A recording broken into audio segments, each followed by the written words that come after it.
Good afternoon, and welcome to today's debate in the 21st Middlesex District. My name is Tom Zupa. I'm managing editor of The Sun, and I'll be moderating today's debate. This is, again, in the 21st Middlesex District for the towns of Bedford, Burlington, and Precinct 3 in Wilmington. The candidates today are, to my right, Walter Zenkin, to my left, Ken Gordon. Mr. Zenkin is a member of the Burlington Board of Selectmen in his second term. Mr. Gordon is Vice Chairman of the Bedford Zoning Board and Chairman of the Bedford Cultural Council. This is an open seat in the November 6th election. The current representative, Charles Murphy, is not running for re-election. Gentlemen, welcome. Thank you. Thank you. Before we begin, a couple of housekeeping items. This is the 7th of our 9 debates at The Sun. We have 2 more debates coming up on Tuesday night in Billerica in the 22nd Middlesex District. Incumbent Rep. Mark Lombardo will debate former Selectman Jim O'Donnell at 5 p.m. here at The Sun. On Wednesday night, we'll have a live forum at the new Tewksbury High School and McGrath Performing Arts Center, beginning at 6:30. At 6:30 will be Jim Maselli, the current rep, and against challenger Doug Sears. That is precincts 1, 2, 4 in Tewksbury, precincts 1 and 2 in Wilmington. The second half of the doubleheader will be State Senator Barry Feingold is being challenged by State Rep. Paul Adams. That's for the towns of Andover, Dracut, Lawrence, and Tewksbury. So if you can make it out that night and see the beautiful new McGrath Performing Arts Center, we'd love to have you. That second debate will be at 7:45 p.m. Format for today's debate is simple. I'll be asking the questions, and first respondent will have 90 seconds to respond. Second candidate will have 60 seconds in rebuttal, and then I can throw the floor open if we think there's room for further discussion. Each candidate will then have a 2-minute closing statement. So let's go to the first question. Mr. Zenkin, by flip of the coin, will get the first question. There's a question on the ballot in November on the use of medical marijuana. What is your position on that? Well, my position is no. There's a few reasons why. The patient can be any age. There is no expiration date to the limit of the number of refills. There's going to be 35 retail stores, and I think this is going to start opening up a can of worms. We have people that can have cards can be legally possessed for 30 days, 60 days supply. People can start. Anyone that can be self-diagnosed can obtain marijuana, and marijuana laced with food products such as brownies, cookies, and cakes and candies will be legally sold as medicine. So that's thank you. Mr. Gordon, your response, 60 seconds, please. Thank you. I would be in favor of the ballot question. And the reason is that I believe that there are some places where government belongs in our lives, and some places where government is effective, efficient, and does what business doesn't do, and helps us. In this case, I believe in the privacy between a patient and the physician. I trust the physician will prescribe medical marijuana only in the cases where it's necessary. I understand from my research that it has been determined to be a helpful medication in certain instances. I really don't want to have the government deny a physician's ability to prescribe to a patient a medication that physician thinks is appropriate and the patient wants to have. I think that the law does provide enough limitations on it. And it's interesting to me that a drug like oxycodone, which is addictive, dangerous, and sold on the black market, when it gets into the wrong hands, that is legal. But a drug like marijuana is not. Okay, we're going to hold you there for your 60 seconds. Okay. I do want to do a follow-up question. Mr. Zenkin, you pointed out that there's going to be licenses for up to 35 sites. But I'd like to ask both you gentlemen to give us 90 seconds each on this. Where would these sites be? And would you, and clearly I think you are not going to support one in your district, but where should they be if this law is passed? Well, that's hard to say because I don't think the law should be passed. So I don't think anywhere. I just don't think it's, knowing that these sites can be where these kids can get them because any age can be prescribed for marijuana. So I can't see it happening. So I can't. Yeah, Mr. Gordon? Well, as a starting point, I know that it's prescribed for certain cancer patients. So as a starting point, I think it would be appropriate to have it in pharmacies that are within a cancer treatment center. That way it could be controlled more effectively, directly. It would, again, more involvement with the physician. That would make sense to me. Other than that, I'd really have to do more research to look into where it would be most appropriate. Okay.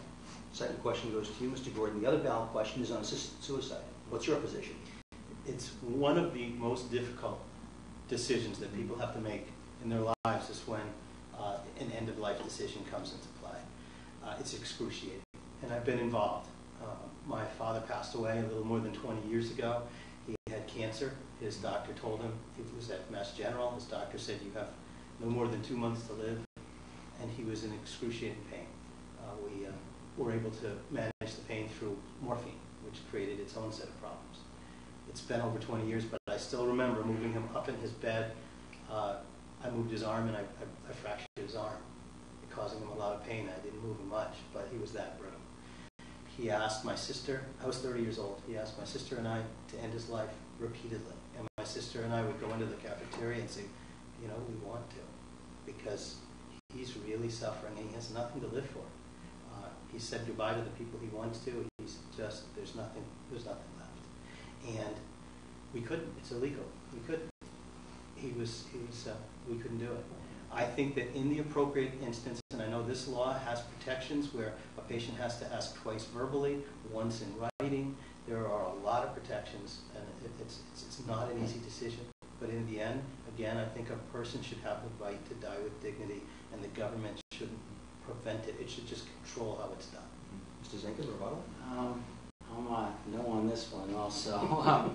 This one's kind of near and dear to my heart, because I had a friend that his mother went into a coma for 6 months. And of course, after 6 months, you don't know what's going to happen. She ended up living 16 or 17 years very healthy. So just because of that, I support her from the beginning of life to the end. Thank you. Let's go on to the next question here. Mr. Zenkin, legislature overrode the governor's veto on EBT and welfare reform. Do you think welfare reform's gone deep enough? With the EBT cards, I think we're not deep enough. I think we have to have an ID, a photo ID. So this way, then, we would know who's using it. So this way, we've heard that there's been abuse, that there'd be multiple EBT cards on one person. By doing this, we can regulate who actually has the EBT card. And I think there has to be more reform on what uses on the EBT card. Mr. Gordon? With respect to the EBT card, I think Mr. Zenkin and I probably agree with this. We need to get rid of the instances of fraud and abuse. If inserting a photograph within it would work, and I think that's a good idea, then I am in favor of that. They shouldn't be misused. However, people who have the EBT cards, who rely on them for their day-to-day living, should also be able to use them with dignity. And so therefore, I think that they should be using them for obviously the food, cosmetics, toiletries, shampoo and things like that. There's certainly a line. There shouldn't be lottery tickets and things like that. But, and I know that there's cash involved as well. I mean, it's an efficient way to distribute funds to people. It's much more efficient than checks. It's much less expensive than checks. As far as welfare, I sort of would go back to Bill Clinton. I believe in the welfare to workfare type of philosophy. People need to be and should be helped when they need it most, but they should be expected to get back to work when they can, once they can. And when that happens, our entire community is lifted up because they're putting money back into circulation, back into the economy, and we all benefit. You addressed EBT, but not so much welfare reform. I want to give you a chance to address welfare reform in general. Well, welfare reform, I mean, obviously there is 880,000 people on green stamps.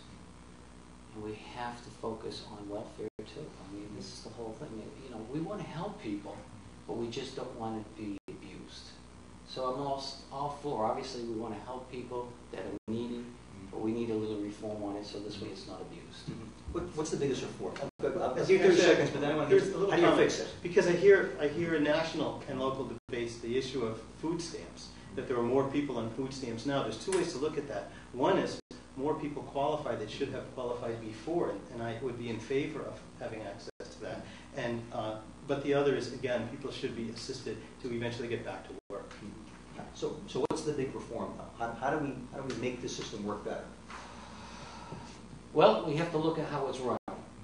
And when you have operations and you break it down just like in business, you find out where there's inefficiencies and where we can make it better. I don't have all the answers, but when you start breaking it down, just like a business, where can it be more efficient? And it's more control of who's getting it, why they're getting it, and what they're using it for. Gordon. Well, Last response, and we'll move on. And that response will be, I obviously agree with that. And it's important even in running this campaign, and I think that brings up an important issue. We are not in Beacon Hill yet, and therefore we haven't seen all that there is to see. I think a responsible legislator will get to Beacon Hill, will open up the books now available to him or her, and do their job. And that job is to eliminate fraud, waste, and abuse, and I would do that. I just can't promise what I'll see when I open those books, because I haven't seen them yet. So I'm not willing to make a promise as to what I'll do once these things happen, because I can't predict the future. Okay, Mr. Gordon, you get the next question. Governor vetoed legislation requiring any person who registers a car with a driver's license, social security number, or other proof of legal residence. And the purpose of that was to make sure that illegal immigrants weren't on the road operating cars. There have been some cases where people moved behind the wheel that shouldn't have been there. The legislature overrode the veto.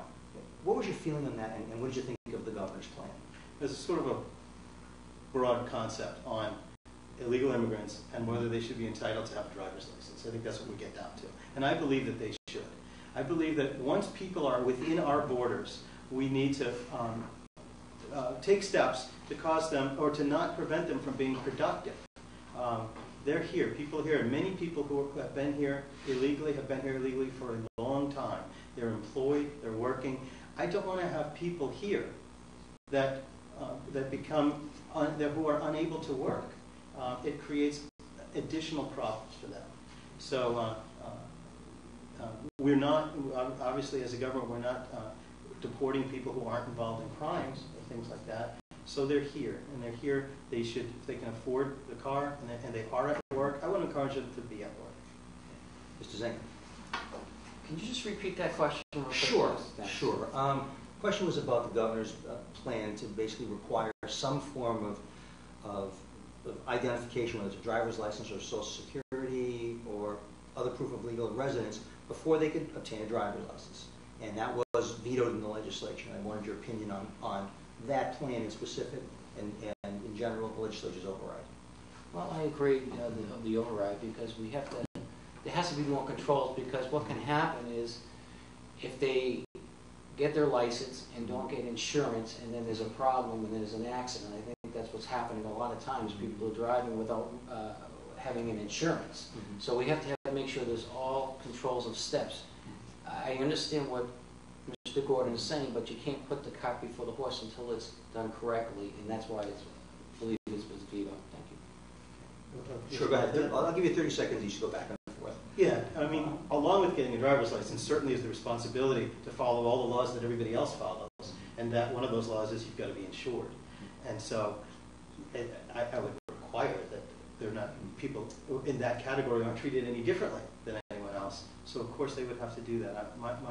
My feeling is just that. We don't want to cause a class of citizen here to be disadvantaged and then again have to and be prevented from becoming a productive member of society. I want people to be able to work toward becoming productive members of society and stay there. Mr. Zenkin. Well, you know, when someone gets a license, we have to make sure there's, like I said, controls. And this person, we got to make sure they get to controls. You say to get to work. Do they have their green cards? Are they everything in proper place?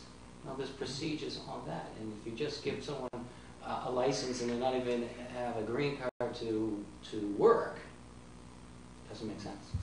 Thanks. Like rebuttal, or no? We good? I think we're okay. Excellent. We can move on. Next question is for you, Mr. Zenkin. One of the big issues in the legislature in the past year has been the governor's plan to revamp community colleges. He wants to have a more centralized, office in Boston and much more top-down, perhaps, or organization of the colleges, and the community college presidents are very unhappy.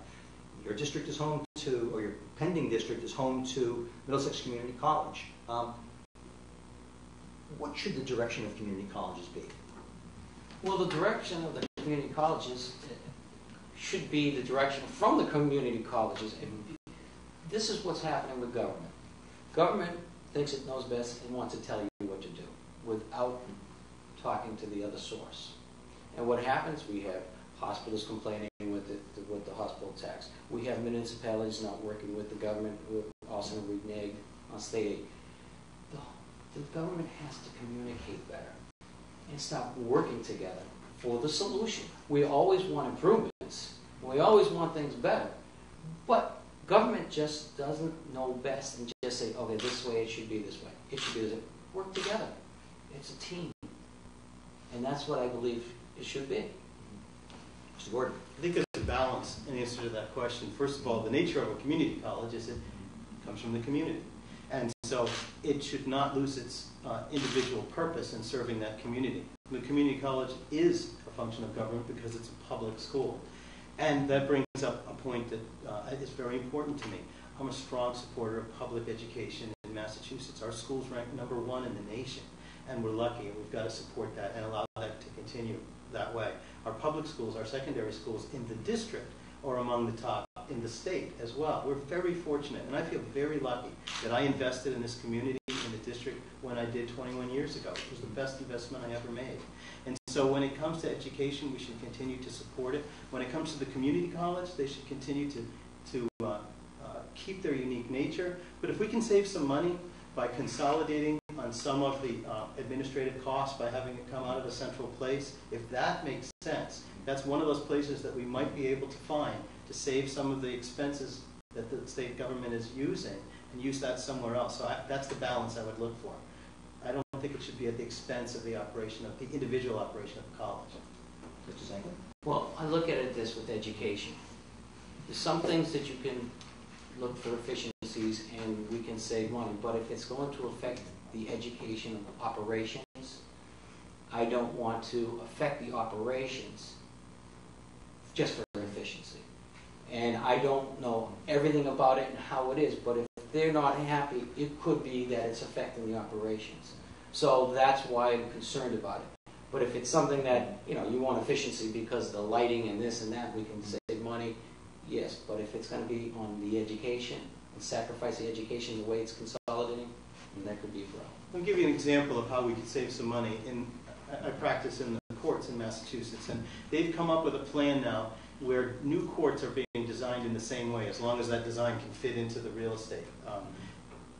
That's a way that, therefore, we save on money for architects, and we save on other types of building costs. If community colleges that are new to be created, as well as schools, public schools, can save money by sharing designs, I would be for that. That's central. That's a central focus, but it doesn't affect the provision of education to any of our students. Save some money, I would do that. Good, thank you very much. We'll move on to the next question. It's for you, Mr. Gordon. One of the old chestnuts of government is, how do you provide infrastructure? And we constantly hear stories about how the infrastructure in the state is crumbling. We hear failing bridges. We hear, road repair. Like personally, when you start driving to other states, you immediately know when you're there because the roads are so much better. So, what should the state be doing that it's not doing right now on infrastructure? Well, I think we need to invest in our community. And I think there's no easy fix because from a national perspective, we're in tough times. Our unemployment has been 2% lower than the national average. It's currently 1.5% lower because the national average has come down a little bit. But from the point of view of our state, I think what gets people back to work is investment in our community. And once we've gotten them back to work, working on roads and bridges, investing in our community, now we've made improvements so that businesses find an easier time locating themselves here. There's now an easier way to get their goods and services from their business, their employees to their business. The infrastructure also includes the schools that we just talked about. The kids come out with a good education, and the employers are nearby, so that they may be able to get a part-time job at a nearby business, nearby from their schools, and now they've got a job waiting for them. It all feeds feeds off of each other, and it's all a recipe of success, but it all starts off with some investment. Because we can't look at our government as solving problems through our government as cutting spending alone. Because if you cut spending alone, you could strangle the future. And I don't want to strangle the future, because sometimes we need some money to move into the future. And that's how I would look at it. Mr. Zenkin? I look at it, obviously, economic development is huge. We look at Burlington, obviously, as one of the leading towns in economic development. And Burlington chooses to be more commercial-based, whereas Bedford chooses to be more residential-based. But we need assistance from the state on infrastructure to create a business environment of what that town chooses to be. So I don't think we should be controlling it. We need to assist. And what my job would be to advocate for the communities of what it needs, because it needs infrastructure. Our towns right now are not just growing. They're in the redevelopment stages. So we have to fix it. So, like, for instance, we're in the doing the fourth sewer main. We're able to do it on our own, but some towns can't do it on their own. So we need assistance and guidance, and then we look at the traffic problems and environmental problems. We work together. In this way, we can get an environment for business to thrive. The businesses create jobs and tax revenue, and that's how we get the money. So that's how we look at it then. So, sure. Both our answers, I think, have one thread running through it, which is, in order to solve this problem, we've got to invest in our community. However, I will not run on a basis, on a campaign that says what we've got to do is cut spending, because I can't promise to cut spending at the same time. I'm also promising that in some instances, I think we should invest in our future. This is one place, the roads, the bridges, transportation, because when we invest in our roads and bridges, we're also helping our terrible traffic problems. We need an investment. And sometimes investing $1 in order to get back $10 in 5 years and 10 in 10 years, because our businesses will come back again, that's $1 worth investing, and I'm in favor of that. And so again, I'm careful not to promise a spending cut, because it might be that an investment is the best decision that our government can make. Mr. Zenkin? Yes. Investment is extremely important, but our tax dollars being spent foolishly is another. And I'm in favor of efficiency. When we hear of these programs, MBTA, $100 million of ridership fees missing, you hear of other programs where where's the money gone to? We have to start looking at how we can start paying our bills, being more efficient, just like in your own checkbook. You spend what you have. And a small business owner, you have to have the quality product, and you have to be efficient and manage your expenses. When times are tough, you keep the quality product. You just become more efficient. So we have to look at all the programs, find out how we can be more efficient without sacrificing the quality product. With that savings, that's where it goes reinvested into the town. You don't need to keep increasing taxes, increasing fees, because if the problem isn't fixed, you're just wasting your money. We need to buckle down, find out where the problems are. That money saved goes into the community, which then creates a business environment, creates jobs, creates tax revenue, creates infrastructure and education, and the great programs that make our communities wonderful. Can I just ask you to clarify something? When you talk about money going back into the communities, are you talking about directed to projects or to local aid? To local and impacting. Mr. Gordon? Yeah, I think anyone serving in the legislature, again, it's their job to eliminate waste, fraud, and abuse. And so when I talk about investing in the community, I'm certainly talking about investing efficiently in the community. I don't think anybody would be in favor of anything inefficient. So we can sort of set that issue aside. My position is there are instances such as, because your question was crumbling roads, crumbling bridges. I'll go back to your question. That's an instance where investment in the community will pay back multifold. Multifold. That was what you asked about. Right. And that's that's the answer I'm giving you. Okay. Excellent. Thank you, gentlemen. We'll move on to one of the more topical things that's happening right now. A lot of problems with the Department of Public Health lately. involved with Annie Dukin and a lot of samples at the lab. There's now some involvement in this issue of tainted product going out the door from a company. Is that are these isolated incidents, do you think, or is there a systemic problem with the Department of Public Health, do you think? I think what's happening is we have to look at, obviously, protecting the consumer. I'm not big on regulations, but on protecting the consumer, it's regulations. Now, we know the problems with the FDA and it's federal, but it's in our state. We have to find ways on what's happening with the operations on Department of Public Health. It's operations. When I say efficiencies on saving money, it's also on operations on how we're doing things. As time goes on, things change. Some of these rules and regulations are outdated. We have to start updating because now we have these new drug and companies, and we have to know what's going on. So we have to start to update our regulations on protecting the consumer.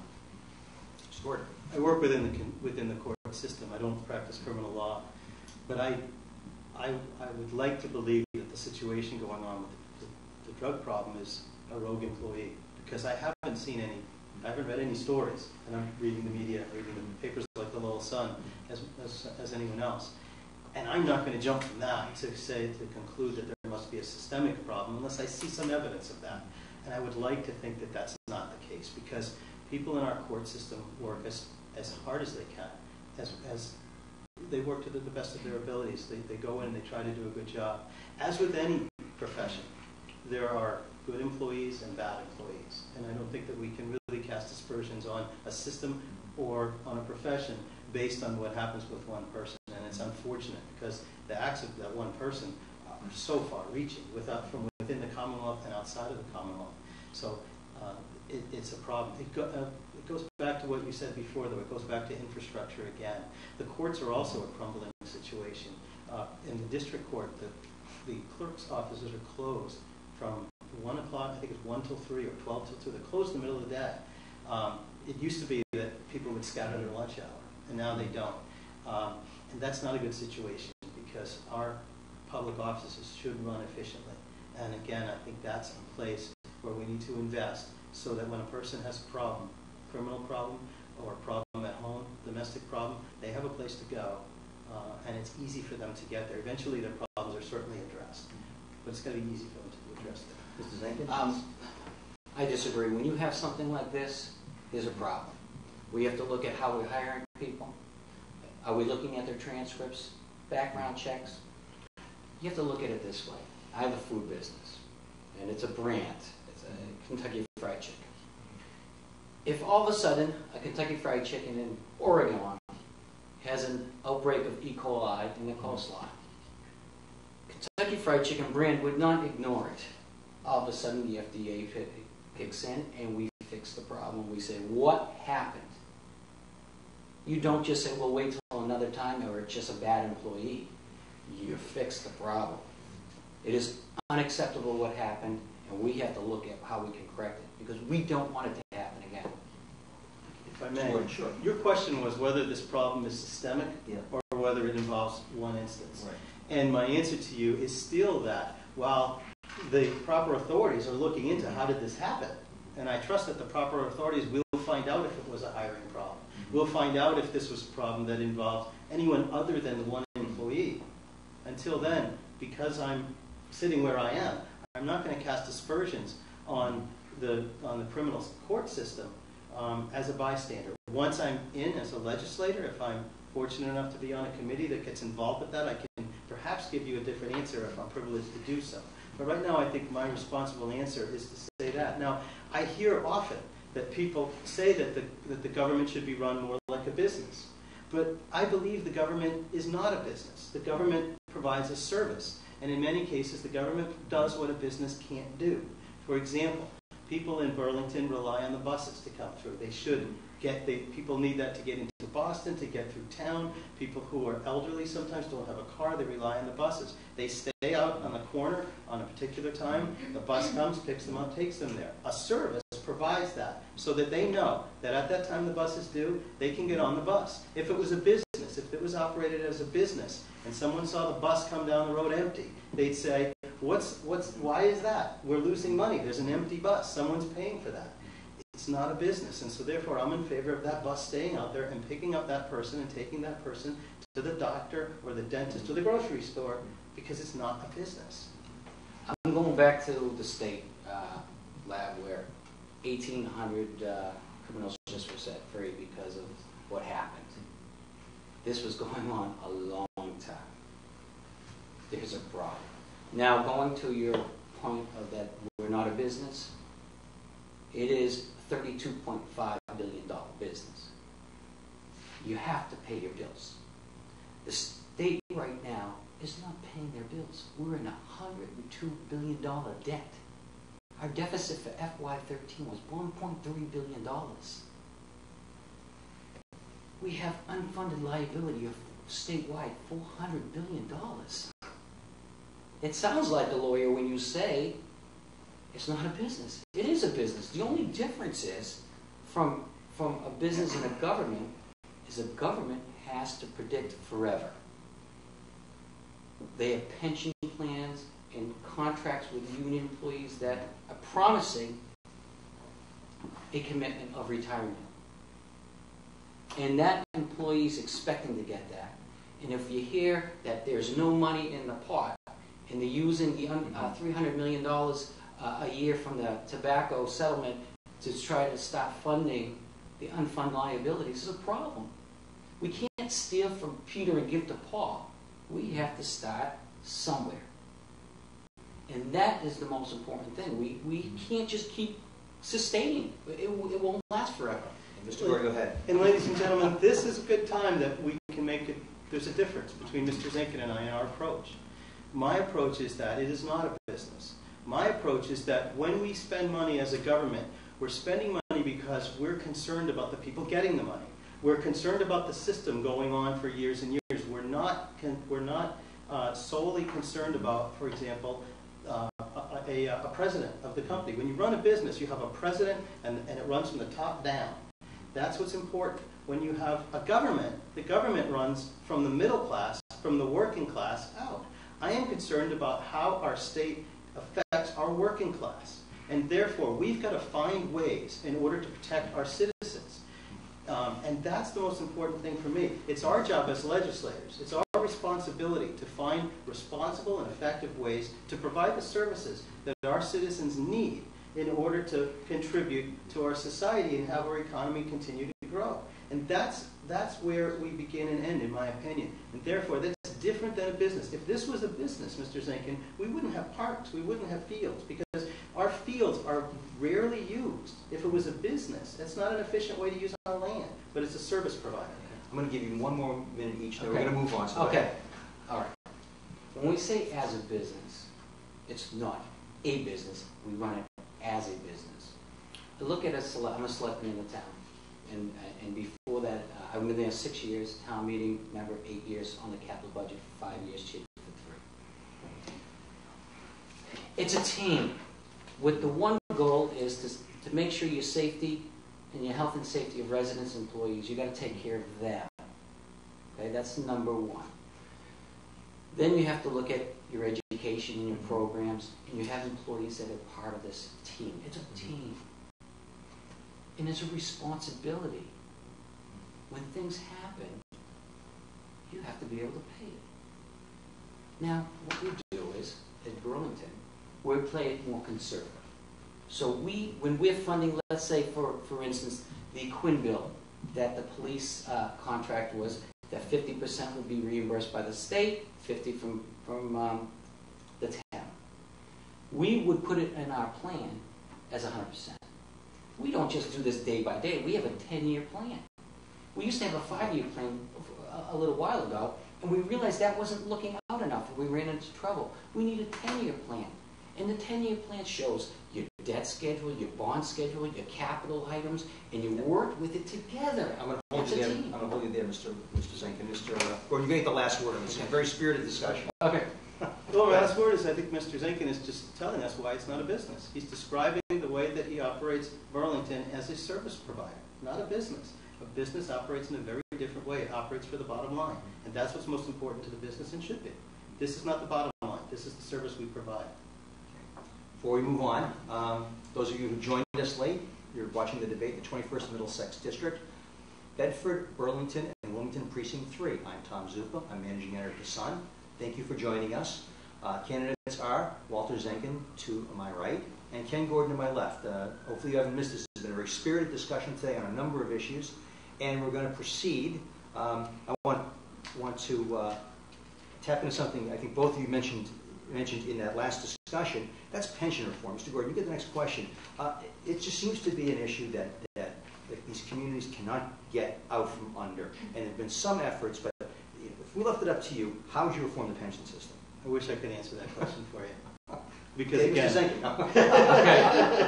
because again, that's another one of those questions that comes out in the course of a debate and a campaign. And if I was to tell you there's an easy answer to something we've been struggling with year after year after year, then it's not fair to you, and it's not fair to the voters. This is the pension has been reformed twice. There were two laws that were passed. I think it was 09 and 11. We're getting closer. I think the last law that was passed calls for people to retire at a later age, so we'll save some money that way. I mean, the problem is that the Commonwealth did not fund the pension program for several years. Public employees did. They're entitled to rely on the money being there when it's time for them to collect their pensions. They did their part. The Commonwealth didn't do its part, and now it's up to the Commonwealth to make up for it. Now, again, it's a problem because that is it's left us with a giant debt that we have to address. Neither Mr. Zenkin nor I were there when that debt was caused, but we're going to be there. One of us will be there when we're going to have to deal with it.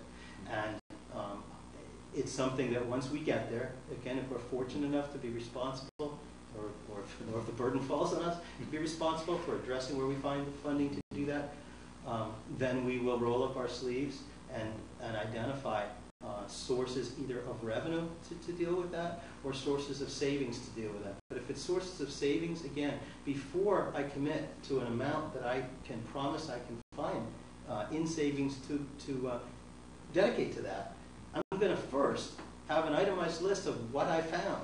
And then I can come back to the voters and report to them, this is what I found, and if if something's remaining, I'll say, and this is what we need. And then I'll try to identify a dedicated source to do that. Mr. Zenkin.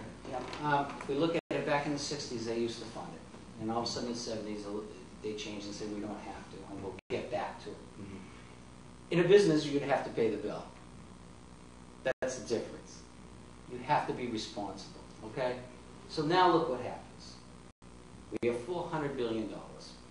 What we have to start doing is we have to start putting $1 out of $10 of our tax dollars have to start going in the pot. Because we know gas beat 45 states that we have to recognize it a few years ago. Doesn't mean we have to fund it, but now it's there, and that's why it's recognized, which is a start. So we know we have to start putting some money in the pot. And it shouldn't be money from another source. It should be money from the tax bills. Number two, we have to start looking, just like when we do in the town, on new hirees. Things may have to change because you can't continue to promise people. It's not fair. It's like saying, I promise you this in your contract, but you know what, we may not be able to pay that. That's not right. So we have to start looking at what's real numbers, and when we have new hirees, start seeing what is it. And maybe we can start doing something like this. Instead of saying automatic 10 years, that's the solution. We say 20 years. And how long you've worked is how long, how much you can get for your package. So if you work the full 20, you get this, but if you only work 10, you get this. We could also maybe do like a cap. And once you put a cap on something, we're looking into that in Burlington, putting caps on severance packages if they leave and what they would get. Because then this way you get a cap, it kind of controls it. And then this way we can start putting it in a schedule. So this way we can pay the bill in the end. Are there really two issues here? There's the sort of the state workers issue, and there's also the municipal workers. You're a selectman in Burlington, you're on some boards in Bedford. I mean, how much of this statewide issue is a state, a legislative issue? How much of it is local?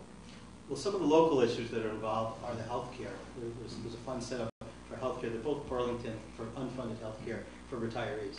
Both Burlington has been addressing, they've made 2 payments, I think over $1 million, 1.2 I think. Bedford has made a payment, and there's some insurance that's involved with that. That's a local issue. The state pensions that we're talking about now is primarily a state issue. And you know, a deal is a deal. And in this case, I'll say whether you want to call it a service or a business. The bottom line, I hope we would agree, is a deal is a deal. And we have a deal with people, and we've got to live up to those deals. Mrs. We're fortunate. We're in a district where the towns don't really rely too much on state aid and so forth. So I believe we can pay as we go.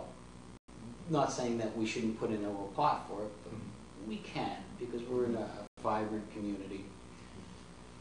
What I'm concerned about is those cities and towns that are relying on 60–80% on state aid.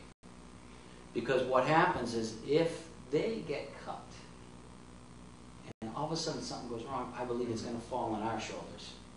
And they're going to say, okay, we're going to have to do it. You know, Burlington, Bedford, you guys are doing so well, you pick up the pot. And that's where we get involved. So that's why this is such a big problem that we have to stop working on.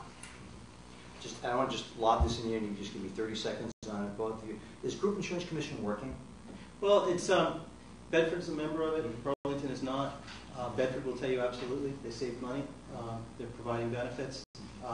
There are, as a recipient under the GIC, there's a bigger copay that's involved, but you know, I mean, I can't tell you that it's prohibitively bigger. It's a way for Bedford, a member of the GIC, to save some money. I think it was several $1 million.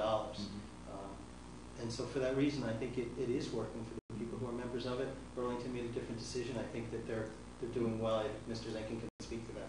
Yeah, you know, Burlington has its own co-pays, and I believe it offers the GIC, but doesn't go. Nobody wants to really go with it. I think obviously there's a problem because it keeps increasing. And every year at the line item we're $1 million shy, and you know we're self-funding. There's some issues. I think what we should do is start working together as a coalition with municipalities and government.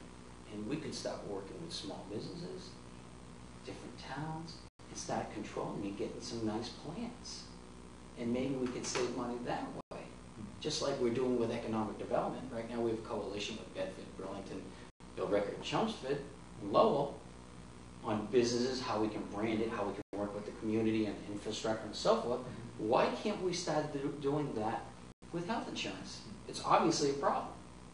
So I believe if we can take the next step in communicating that also with the hospitals, don't put them in there. In this way, the hospitals can work with there and the insurance companies, and maybe we can come up with a great plan. So save some money. Your mini GIC, basically? Yeah, a mini one, yeah. It's kind of an interesting idea. Why don't you? Well, your comment was where I was going. That sounds like the GIC, which is municipalities have gotten together, especially the smaller municipalities, to provide the health benefit to the public employees. And I agree with Mr. Zenkin. There are many instances where we can work cooperatively among the towns to get a better deal for our citizens of the district. And that Middlesex 3 Coalition, that area, is definitely one of them. I met with the town manager in Bedford, Rick Reed, and town administrator John Petrin in Burlington, and they would both agree with that. They're already working educationally. The schools, Burlington and Bedford, are already working together on a technology program. So our communities can work together and all benefit. All 3 of them can work together and all benefit from it. And one of us, the one who is elected, would really be the beneficiary of that, because we can lead that. And that'll be enjoyable for the one who has the opportunity to do that. I just want to throw a quick question out there. This is going to count to the first or second, whoever goes, just drop in there. I posted the fact that we're having this debate on Twitter today, and I said, anybody have any questions? Well, I got a question. And very simply, will you commit to having monthly meetings in the 01887, which is Wilmington? Oh, absolutely. I was there. You said one of us could jump in. Okay. And I was there at the Local Heroes event the night before last. It's a wonderful program. They get together and they fill boxes and they send it off to people who are in the service. Sometimes they know the people they're sending it to, and sometimes they don't. And they involve the kids in the high school. It goes to their community service credit. There are a lot of programs that like that in all of our communities. But I've learned a lot about what's going on in the various communities because so far, because I live in Bedford and I haven't run for office like this before, my service has been in Bedford. One of the things I've really enjoyed from this campaign, and it will stay with me no matter how the election turns out, are all the wonderful people I've met in Burlington and in Wilmington. And that's been fun. Meeting people has been fun. And the fun part of continuing on, if I'm able to do so, will be meeting people and being available to the constituents. Office hours in Wilmington. Obviously, being accessible is the most important thing. And I too went to the local heroes, and it's a wonderful program. What I would like to do also is work with the Wilmington State Representative, because we're only a small precinct, but you know what?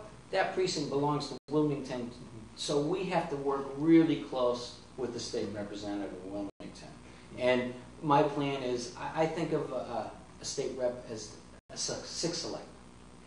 What you do is you go to the planning board meetings, and this is for all the towns. I have to go to selectmen meetings, planning board meetings, finance committee meetings, and what you do is you get the pulse of the community, you get what's going on, and you advocate it at the state level. That's all. Okay, we'll get back to the main part of the debate here. Mr. Zenkin, one of the issues that always comes up in the legislature is the problems that border communities in Massachusetts have competing with, up in the Merrimack Valley, competing with New Hampshire. So there's always some question of should there be a special tax status or whatever. This district is not really a border district. How do you feel about having some sort of special tax status for the border communities, and what kind of impact do you see it having on the 21st district? Well, I guess I'm looking at it not just taxes for the sales tax. I'm looking at it as regulations for businesses. Whether we're the second most costly state in the United States to run a business. I think we have to look at it in a picture. We want businesses to come to our community, and the border. What happens on the borders is that these businesses may go to New Hampshire, because it's less expensive for them to open up. So I want to look at our regulations and the costs of small businesses as well as big business on operation on fees. So this way we can lower them a little bit, get the businesses in our communities, so this way we can generate more jobs and tax revenue. I'm looking at it that way. Mr. Gordon. I see the outlook of the Commonwealth a little bit more promising. First of all, I don't think that we should be levying a new tax on the border communities. They're taxed enough. We do have a use tax on the books. I suppose we could look to that's a tax in lieu of sales tax.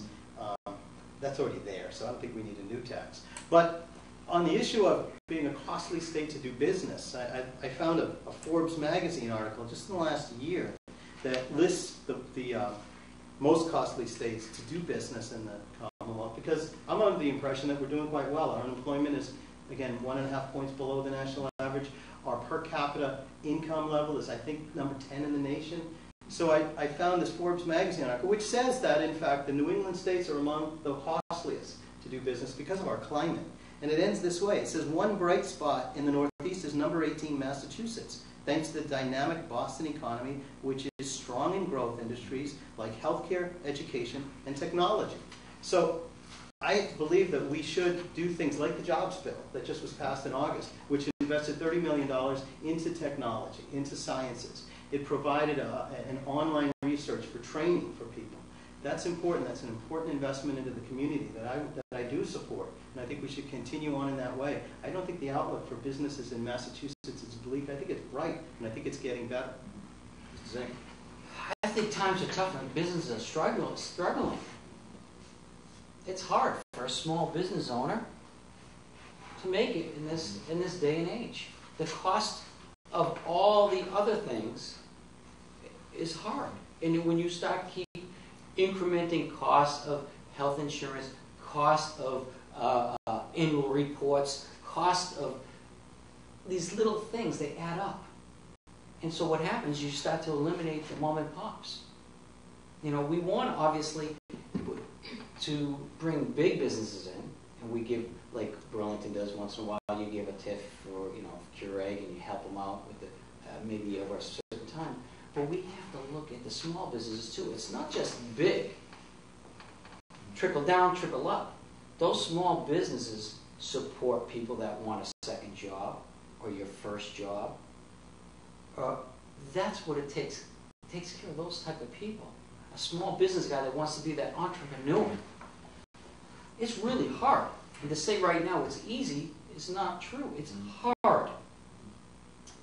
But I never said, I didn't say it was easy. Yeah. I said our future is not bleak. I said our future is bright and we're moving in the right direction, and I believe that to be the case. That's different than saying it's easy out there. It's not. And we all, hold on, we all know people that are struggling. We all know businesses that are struggling, and I can particularly think about my friends who are out on the Route 3 Middlesex area. And I'm thinking of some people have to be in Bedford, but they've got an office with a lot of open space, of empty space. We can help those. We can do better, and we can certainly do better. Saying that our future is a bright future is much different than saying it's easy out there. And so that's absolutely not what I'm saying. I have another friend. He happens to live in Carlisle, a little out of our area, but he started a small business. It was a technology business. He could have used some support. A technology business can start with a computer. All you need is a garage and a computer. The first one he started that way and became a multinational success. It started in his garage. So absolutely, I'm talking about technology being small businesses. Well, I'm talking about taxes on small businesses. That just because you do X amount of dollars doesn't mean you profited that much money. And so what's happening is you're getting taxed on a gross sale, not on a net sale of profit. So it's not a real number that they're making this much money. So a small business guy is getting taxed on something that's not really actual. So what happens is it's hard to pay a bill. And unlike the government, where the government can say, you know what, we can have a deficit, in a business you can't. You have to pay your bill or you're out of business. So we have to be cognizant about that at these times. I'm not saying there's not going to be a bright future. Of course we can be a bright future. It's America. We're going to do it. But if we take care of not just the large business, the small businesses, we want to create jobs. We want to create entrepreneurship. We want things to thrive. Little assistance, little guidance, that's what we want. So how do you create jobs? Go ahead. Well, my point is our legislature is heading in the right direction, and I support the direction, and I don't want to change the direction.